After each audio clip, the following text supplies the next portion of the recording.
Bismillahirrahmanirrahim. Assalamualaikum warahmatullahi wabarakatuh. Saya Agnia Indah Lestari dari Prodi PGSD 5A STK IPN Indramayu.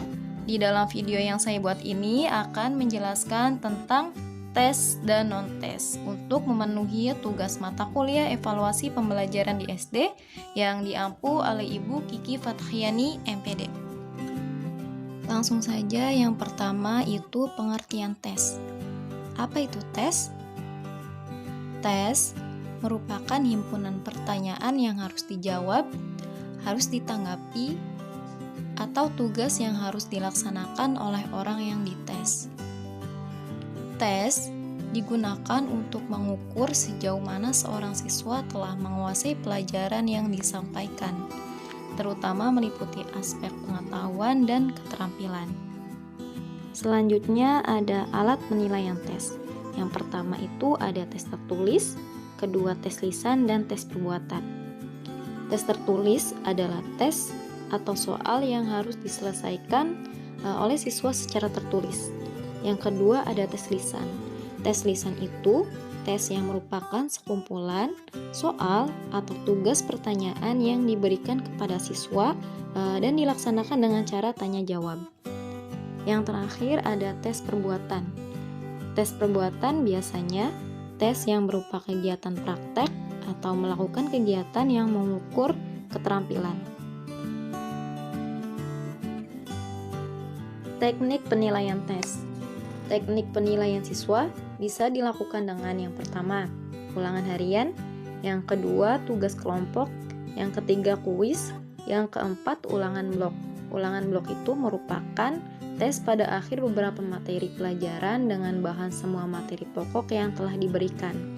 Yang kelima, pertanyaan lisan, dan yang terakhir itu dengan tugas individu. Materi selanjutnya yaitu non-tes. Apa itu non-tes? Penilaian non-tes merupakan prosedur yang dilalui untuk memperoleh gambaran mengenai karakteristik minat, sifat, dan kepribadian melalui pengamatan, skala sikap, angket, dan catatan harian. Selanjutnya ada aspek-aspek dalam penilaian non-tes. Yang pertama, catatan perilaku harian. Indikator penting lain dari prosedur pendidikan adalah perilaku harian peserta didik, yakni perilaku positif maupun negatif yang pada saat tertentu muncul. Contoh perilaku positifnya itu dengan disiplin, tanggung jawab, rasa kesetia kawanan, saling hormat menghormati, sopan santun, dan lain-lain. Atau contoh negatifnya itu bolos sekolah, mengotori ruangan kelas, berperilaku tidak sopan, dan sebagainya. Yang kedua, laporan aktivitas di luar kelas. Belajar itu tidak dibatasi oleh dinding kelas. Oleh karena itu, di luar kelas, bahkan di luar sekolah, siswa bisa tetap belajar. Oleh karena itu, masyarakat dan lingkungan sekitar sebaiknya dijadikan laboratorium untuk belajar. Untuk menjadikan masyarakat dan lingkungan sekitar sebagai laboratorium untuk belajar, guru hendaknya meminta siswa melaporkan aktivitas mereka di luar kelas yang mendukung kegiatan belajar. Contohnya nih, untuk menunjang mata pelajaran olahraga, seorang siswa melaporkan bahwa dirinya setiap sepulang sekolah mengikuti latihan sepak bola, atau melatih bela diri karate setiap 1 minggu 2 kali, dan kegiatan-kegiatan yang menunjang lainnya. Kelebihan dan kelemahan tes dan non-tes. Yang pertama, tes. Kelebihan tes yang pertama, mudah disiapkan dan disusun. Yang kedua, mendorong peserta didik untuk berani mengemukakan pendapat serta menyusun kata dalam bentuk kalimat. Yang ketiga, dapat mengetahui sejauh mana siswa mendalami suatu masalah yang diteskan. Selanjutnya, kelemahan tes. Yang pertama, penilaian hanya berfokus pada aspek kognitif. Yang kedua, materi dan keterampilan yang sangat terbatas, tidak memerlukan nalar dan keterampilan pemecah masalah. Yang ketiga, tidak menilai dan menerapkan secara langsung dalam dunia nyata untuk menyelesaikannya. Non-tes. Kelebihan non-tes yang pertama, mengukur kemampuan siswa secara langsung dengan tugas-tugas real dalam proses pembelajaran. Yang kedua, penilaian etentik yang menilai keterampilan dan pemahaman dengan menilai secara langsung performasi murid dengan setting yang alami.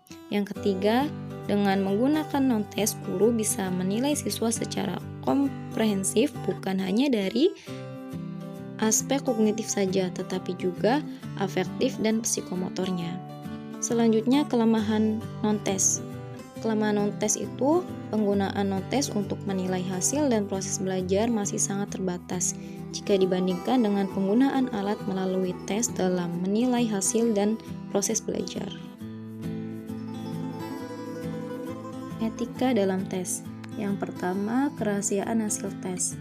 Hasil tes hanya dapat disampaikan ke orang lain apabila ada izin dari yang bersangkutan dan ada tanda-tanda yang jelas bahwa hasil tes tersebut menunjukkan gejala yang membahayakan dirinya atau orang lain. Yang kedua, keamanan tes. Keamanan tes merupakan alat pengukur yang hanya dapat digunakan secara profesional. Yang ketiga, interpretasi hasil tes. Hal yang paling mengandung kemungkinan penyalahgunaan tes adalah menginterpretasikan tes secara salah. Yang terakhir, penggunaan tes. Tes hasil belajar harus digunakan secara patut. Bila tes merupakan tes baku, maka tes tersebut harus dilaksanakan menurut ketentuan yang berlaku bagi pelaksanaan tes baku tersebut. Itu saja yang dapat disampaikan. Terima kasih dan semoga bermanfaat.